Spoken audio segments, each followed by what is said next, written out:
The Owl's Secret, Part 3, Fear.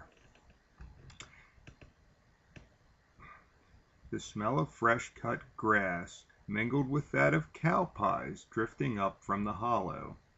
Sammy, on the ridge, had pulled the old Ingersoll pocket watch out at least a dozen times. Late, late, but only by a few minutes. People were late all the time. Even he had been late for breakfast that very morning. But the nervous boy paced and circled in a shady spot near the side of the road. His left arm twitched as he raised it to rub his forehead. Yes, yes, people were late all the time. But what if this time it was different? Ah!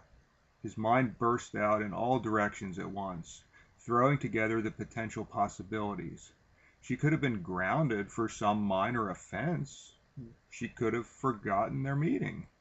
No, that wasn't possible. She could have been hit by a car on the way. He looked around wildly. What should he do? He had to find her, now. But if he left the spot, and she did come, that would hurt her deeply. But what if she had left him like all the others? Suddenly, the world around him vanished. A toddler deep within his memory broke away from his mother and ran down the street towards the man he knew to be his lost father. Then a 4-year-old sat crying on the stairs, begging his mother not to leave him.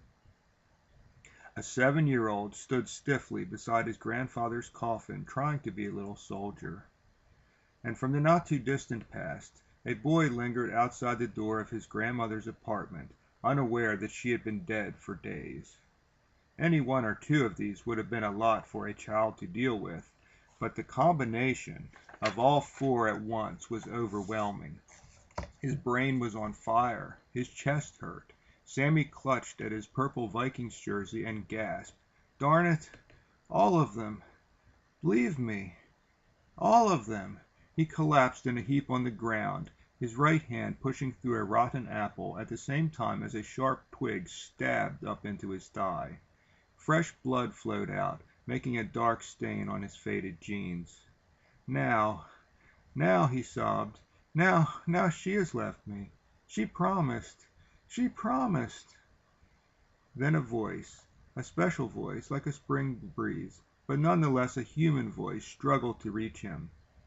The cry of an owl, unusual at this time of day, cut a path through the fog in his mind so that the voice could reach him.